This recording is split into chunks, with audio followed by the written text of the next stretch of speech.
ओम शांति। 25 दिसंबर 2025 के ईश्वरीय महावाक्य पहले सुनते हैं मुरली के मुख्य पॉइंट्स। आज बाबा ने कहा, जो सेकंड पास हो गया वह ड्रामा है। पास्ट का चिंतन नहीं करना, स्थिति एक रस रखनी है। यह सच्चा सत्संग है। राजयोग की पढ़ाई बाप ही सतयुग में ले जाने वाले हैं। नेक्स्ट पॉइंट, शुद्ध संकल्प से वृत्ति का परिवर्तन होता है। वृत्ति बदली तो भविष्य स्वतः बदल जाएगा। सर्वशक्तियां साथ हों तो सफलता निश्चित है। संपन्न और कर्मातीत बनने की धुन लगानी। फिर लास्ट में बाबा ने कहा, कोई भी कर्म ऐसा न हो जिससे दुख हो। कड़वे बोल नहीं, शीरखंड बनकर रहना है। और अब सुनते हैं महावाक्यों को विस्तार से। मुरली का सार है, मीठे बच्चे, तुम बहुत समय के बाद फिर से बाप से मिले हो, इसलिए तुम बहुत बहुत सिकिलते हो। प्रश्न है आज का, अपनी स्थिति को एक रस बनाने का साधन क्या है? उत्तर, सदा याद रखो, जो सेकंड पास हुआ ड्रामा कल्प पहले भी ऐसे ही हुआ था। अभी तो निंदा स्तुति मान अपमान सब सामने आना है। इसलिए अपनी स्थिति को एक रस बनाने के लिए पास्ट का चिंतन मत करो। अच्छा, ओम शांति। रूहानी बच्चों प्रति रूहानी बाप समझा रहे हैं। रूहानी बाप का नाम क्या है? शिव बाबा। वह सब रूहों का बाप है। सब रूहानी बच्चों का नाम क्या है? आत्मा। जीव का नाम पड़ता है, आत्मा का नाम वही रहता है। यह भी बच्चे जानते हैं। सत्संग ढेर है। यह है सच्चा सच्चा सत का संग, जो सत बाप राजयोग सिखाकर हमको सतयुग में ले जाते हैं। ऐसे और कोई भी सत्संग व पाठशाला नहीं हो सकती है। यह भी तुम बच्चे जानते हो। सारा सृष्टि चक्र तुम बच्चों की बुद्धि में है। तुम बच्चे ही स्वदर्शन चक्रधारी हो। बाप बैठ समझाते हैं, यह सृष्टि चक्र कैसे फिरता है। किसको भी समझाओ तो चक्र के सामने खड़ा करो। अब तुम इस तरफ जाएंगे। बाप जीव आत्माओं को कहते हैं, अपने को आत्मा समझो। यह नई बात नहीं, जानते हो, कल्प कल्प सुनते हैं, अब फिर से सुन रहे हैं। तुम्हारी बुद्धि में कोई भी देहधारी बाप टीचर गुरु नहीं है। तुम जानते हो, विदेही शिव बाबा हमारा टीचर गुरु है। और कोई भी सत्संग आदि में ऐसी बात नहीं करते होंगे। मधुबन तो यह एक ही है। वो फिर एक मधुबन वृंदावन में दिखाते हैं। वह भक्ति मार्ग में मनुष्यों ने बैठ बनाए हैं। प्रैक्टिकल मधुबन तो यह है। तुम्हारी बुद्धि में है कि हम सतयुग त्रेता से लेकर पुनर्जन्म लेते लेते अभी संगम पर आकर खड़े हुए हैं। पुरुषोत्तम बनने के लिए हमको बाप ने आकर स्मृति दिलाई है। 84 जन्म कौन और कैसे लेते हैं वह भी तुम जानते हो। मनुष्य तो सिर्फ कह देते हैं, समझते कुछ नहीं। बाप अच्छी रीति समझाते हैं। सतयुग में सतो प्रधान आत्माएं थीं, शरीर भी सतो प्रधान थे। इस समय तो सतयुग नहीं है, यह है कलयुग। गोल्डन एज में हम थे, फिर चक्र लगाकर पुनर्जन्म लेते लेते हम आयरन एज में आ गए। फिर से चक्र जरूर लगाना है। अभी जाना है अपने घर। तुम सिकिल थे बच्चे हो ना। सिकिल थे उनको कहा जाता है जो गुम हो जाते हैं, फिर बहुत समय के बाद मिलते हैं। तुम 5000 वर्ष के बाद आकर मिले हो। तुम बच्चे ही जानते हो, यह वही बाबा है जिसने 5000 वर्ष पहले इस सृष्टि चक्र का हमको ज्ञान दिया था, स्वदर्शन चक्रधारी बनाया था। अभी फिर से बाप आकर मिले हैं जन्म सिद्ध अधिकार देने के लिए। यहाँ बाप रियलाइज कराते हैं, इसमें आत्मा के 84 जन्मों की भी रियलाइजेशन आ जाती है।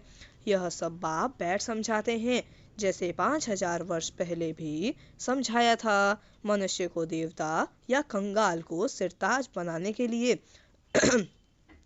तुम समझाते हो हमने 84 पुनर्जन्म लिए हैं। जिन्होंने नहीं लिए हैं वह यहाँ सीखने के लिए आएंगे भी नहीं। कोई थोड़ा समझेंगे, नंबरवार तो होते हैं ना। अपने अपने घर गृहस्थ में रहना है। सब तो यहाँ नहीं आकर बैठेंगे। रिफ्रेश होने वह आएंगे जिनको बहुत अच्छा पद पाना होगा। कम पद वाले जास्ती पुरुषार्थ भी नहीं करेंगे।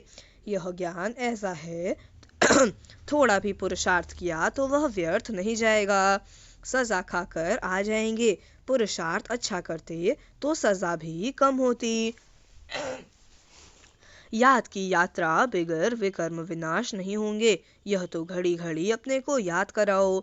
कोई भी मनुष्य मिले पहले तो उनको यह समझाना है, अपने को आत्मा समझो। यह नाम तो पीछे शरीर पर मिले हैं, किसको बुलाएंगे शरीर के नाम पर।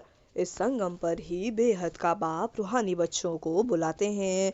तुम कहेंगे रूहानी बाप आया है, बाप कहेंगे रूहानी बच्चे। पहले रूह फिर बच्चों का नाम लेते हैं। रूहानी बच्चों, तुम समझते हो रूहानी बाप क्या समझाते हैं। तुम्हारी बुद्धि जानती है। शिव बाबा इस भागीरथ पर विराजमान हैं।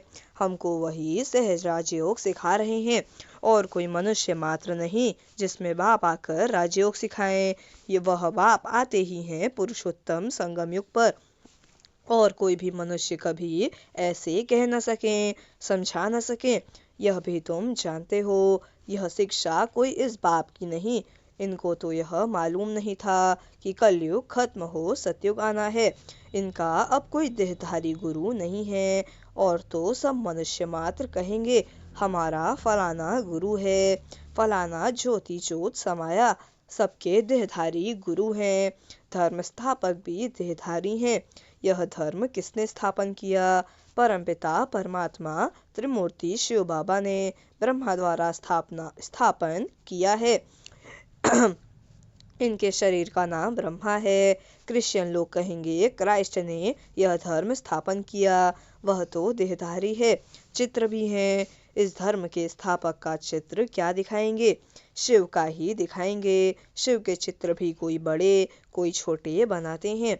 है तो वह बिंदी ही, नाम रूप भी है, परंतु अव्यक्त है। इन आँखों से ही नहीं देख सकते। शिव बाबा तुम बच्चों को राज्य भाग्य देकर गए हैं, तब तो याद करते हैं ना। शिव बाबा कहते हैं मन मना भव। मुझ एक बाप को याद करो। किसकी स्तुति नहीं करनी है। आत्मा की बुद्धि में कोई देह याद न आए, यह अच्छी रीति समझने की बात है। हमको शिव बाबा पढ़ाते हैं, सारा दिन यह रिपीट करते रहो। शिव भगवानुवाच पहले पहले तो अल्फ ही समझना पड़े।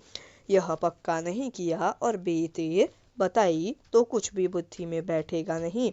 कोई कह देते हैं यह बात तो राइट है, कोई कहते इस समझने में तो टाइम चाहिए, कोई कहते विचार करेंगे। किस्म किस्म के आते हैं।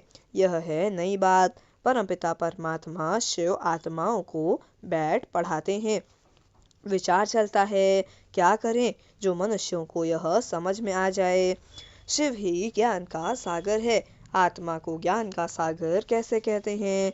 जिसको शरीर ही नहीं है, ज्ञान का सागर है तो जरूर कभी ज्ञान सुनाया है, तब तो उनको ज्ञान सागर कहते हैं। ऐसे ही क्यों कहेंगे? कोई बहुत पढ़ते हैं तो कहा जाता है यह तो बहुत वेद शास्त्र पढ़े हैं, इसलिए शास्त्री अथवा विद्वान कहा जाता है। बाप को ज्ञान का सागर अथॉरिटी कहा जाता है। जरूर हो कर गए हैं। पहले तो पूछना चाहिए अभी कलयुग है या सतयुग, नई दुनिया है या पुरानी दुनिया। एम ऑब्जेक्ट तो तुम्हारे सामने खड़ा है। यह लक्ष्मी नारायण अगर होते तो उन्हों का राज्य होता। यह पुरानी दुनिया कंगालपना ही नहीं होता। अभी तो सिर्फ इन्हों के चित्र हैं, मंदिर में मॉडल्स दिखाते हैं, नहीं तो उन्हों के महल बगीचे आदि कितने बड़े बड़े होंगे। सिर्फ मंदिर में थोड़े ही रहते होंगे। प्रेसिडेंट का मकान कितना बड़ा है। देवी देवता तो बड़े बड़े महलों में रहते होंगे, बहुत जगह होगी। वहाँ डरने आदि की बात ही नहीं होती। सदैव फुलवाड़ी रहती है, कांटे होते ही नहीं। वह है ही बगीचा। वहाँ तो लकड़ियाँ आदि जलाते नहीं होंगे। लकड़ियों में धुआं होता है तो दुख फील होता है। वहाँ हम बहुत थोड़े टुकड़े में रहते हैं, पीछे वृद्धि को पाते जाते हैं। बहुत अच्छे अच्छे बगीचे होंगे, खुशबू आती रहेगी। जंगल होगा ही नहीं। अभी फीलिंग आती है, देखते तो नहीं है। तुम ध्यान में बड़े बड़े महल आदि देख आते हो, वह तो यहाँ बना नहीं सकते। साक्षात्कार हुआ फिर गुम हो जाएगा। साक्षात्कार किया तो है ना। राजाएं प्रिंस प्रिंसेस होंगे, बहुत रमणीक स्वर्ग होगा। जैसे यहाँ मैसूर आदि रमणीक हैं, ऐसे वहाँ बहुत अच्छी हवाएं लगती रहती हैं, पानी के झरने बहते रहते हैं। आत्मा समझती है हम अच्छी अच्छी चीजें बनाएं। आत्मा को स्वर्ग तो याद आता है ना। तुम बच्चों को रियलाइज होता है क्या क्या होगा, कहाँ हम रहते होंगे। इस समय यह स्मृति रहती है। चित्रों को देखो, तुम कितने खुशनसीब हो। वहाँ दुख की कोई बात नहीं होगी। हम तो स्वर्ग में थे, फिर नीचे उतरे, अब फिर स्वर्ग में जाना है। कैसे जाएं? रस्सी में लटक कर जाएंगे क्या? हम आत्माएं तो रहने वाली हैं शांति धाम की। बाप ने स्मृति दिलाई, अब तुम फिर देवता बन रहे हो और दूसरों को बना रहे हो। कितने घर बैठे भी साक्षात्कार करते हैं। बांधेलियों ने कभी देखा थोड़े ही है कैसे आत्मा को उछल आती है। अपना घर नजदीक आने से आत्मा को खुशी होती है। समझते हैं बाबा हमको ज्ञान देकर श्रृंगारने आए हैं। आखिरीन एक दिन अखबारों में भी पड़ेगा। अभी तो स्तुति, निंदा, मान अपमान सब सामने आता है। जानते हैं कल्प पहले भी ऐसे हुआ था। जो सेकंड पास हो गया उसका चिंतन नहीं करना होता। अखबारों में कल्प पहले भी ऐसे पड़ा था, फिर पुरुषार्थ किया जाता है। हंगामा तो जो हुआ था सो हो गया, नाम तो हो गया ना। फिर तुम रेस्पॉन्ड करते हो। कोई पढ़ते हैं, कोई नहीं पढ़ते हैं। फुर्सत नहीं मिलती और कामों में लग जाते हैं। अभी तुम्हारी बुद्धि में है यह बेहद का बड़ा ड्रामा है। टिक टिक चलती रहती है, चक्र फिरता रहता है। एक सेकंड में जो पास हुआ फिर 5,000 वर्ष बाद रिपीट होगा। जो हो गया सेकंड बाद ख्याल में आता है यह भूल हो गई, ड्रामा में नूद गया। कल्प पहले भी ऐसे ही भूल हुई थी, पास्ट हो गई। अब फिर आगे के लिए नहीं करेंगे, पुरुषार्थ करते रहते हैं। तुमको समझाया जाता है घड़ी घड़ी यह भूल अच्छी नहीं है, यह कर्म अच्छा नहीं है। दिल खाती होगी हमसे यह खराब काम हुआ।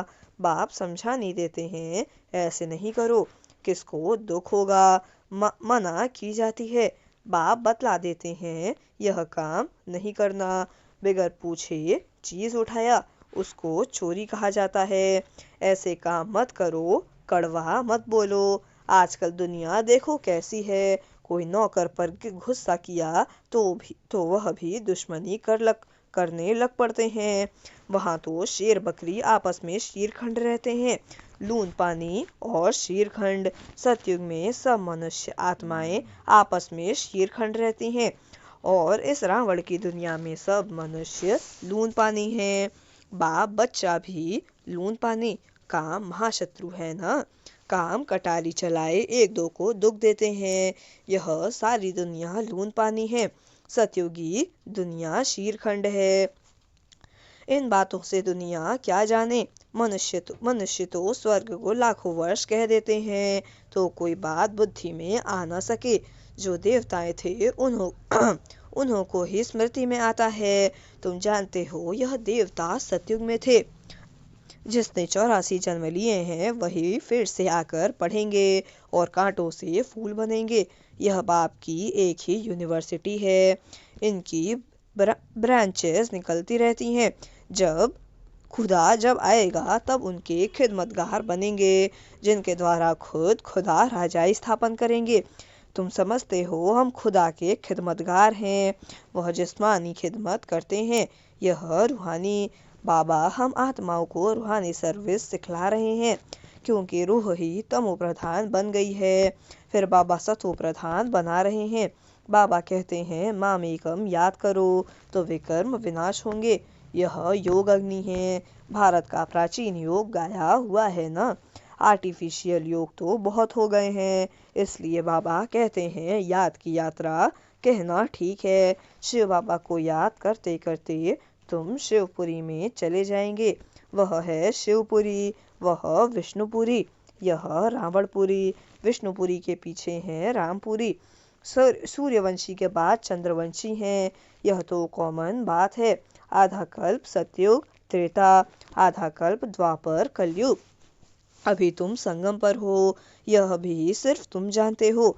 जो अच्छी रीति धारणा करते हैं वह दूसरे को भी समझाते हैं। हम पुरुषोत्तम संगम युग पर हैं। यह किसकी बुद्धि में याद रहे तो भी सारा ड्रामा बुद्धि में आ जाए, परंतु कलयुगी देह के संबंधी आदि याद आते रहते हैं। बाप कहते हैं तुमको याद करना है एक बाप को। सर्व का सदगति दाता राजयोग सिखलाने वाला एक ही है, इसलिए बाबा ने समझाया है। शिव बाबा की ही जयंती है जो सारी दुनिया को पलटाते हैं। तुम ब्राह्मण ही जानते हो। अभी हम पुरुषोत्तम संगम युग पर हैं। जो ब्राह्मण हैं उनको ही रचयिता और रचना का ज्ञान बुद्धि में है। अच्छा, मीठे मीठे सिकिलधे बच्चों प्रति माता पिता बाप दादा का याद प्यार और गुड मॉर्निंग। रूहानी बाप की रूहानी बच्चों को नमस्ते। हम रूहानी बच्चों की रूहानी माता पिता बाप दादा को याद प्यार और गुड मॉर्निंग। नमस्ते नमस्ते नमस्ते। शुक्रिया बाबा शुक्रिया। धारणा के लिए मुख्य सार। पहली पॉइंट, कोई भी ऐसा कर्म नहीं करना है जिससे किसी को दुख हो। कड़वे बोल नहीं बोलने हैं। बहुत बहुत शीरखंड होकर रहना है। दूसरी पॉइंट, किसी भी देहधारी की स्तुति नहीं करनी है। बुद्धि में रहे हमको शिव बाबा पढ़ाते हैं, उस एक की ही महिमा करनी है। रूहानी खिदमतगार बनना है। वरदान है आज का, शुद्ध संकल्प के व्रत। दृढ़ता द्वारा वृत्ति का परिवर्तन करने वाले दिल तख्त नशीन भव। शुद्ध संकल्प के व्रत, दृढ़ता द्वारा वृत्ति का परिवर्तन करने वाले दिल तख्त नशीन भव। वरदान का स्पष्टीकरण है, बाप दादा का दिल तख्त इतना प्योर है जो इस तख्त पर सदा प्योर आत्माएं ही बैठ सकती हैं। जिनके संकल्प में भी अपवित्रता या अमर्यादा आ जाती है वो तख्त नशीन के बजाय गिरती कला में नीचे आ जाते हैं। इसलिए पहले शुद्ध संकल्प के व्रत द्वारा अपनी वृत्ति का परिवर्तन करो। वृत्ति परिवर्तन से भविष्य जीवन रूपी सृष्टि बदल जाएगी। शुद्ध संकल्प व दृढ़ संकल्प के व्रत का प्रत्यक्ष फल है ही सदाकाल के लिए बाप दादा का दिल तख्त। स्लोगन है आज का, जहाँ सर्व शक्तियाँ साथ हैं वहाँ निर्विघ्न सफलता है ही। जहाँ सर्व शक्तियाँ साथ हैं वहाँ निर्विघ्न सफलता है ही। अव्यक्त इशारे। अब संपन्न व कर्मातीत बनने की धुन लगाओ। क्या कहा? अब संपन्न व कर्मातीत बनने की धुन लगाओ। अंतःवाहक स्थिति अर्थात कर्म बंधन मुक्त कर्मातीत स्थिति का वाहन अर्थात अंतिम वाहन, जिस द्वारा ही सेकंड में साथ में उड़ेंगे। इसके लिए सर्व हदों से पार बेहद स्वरूप में बेहद के सेवाधारी, सर्व हदों के ऊपर विजय ही अंतिम, सर्व हदों के ऊपर विजय प्राप्त करने वाले विजयी रत्न बनो। तभी अंतिम कर्मातीत स्वरूप के अनुभवी स्वरूप बनेंगे। अच्छा, ओम शांति।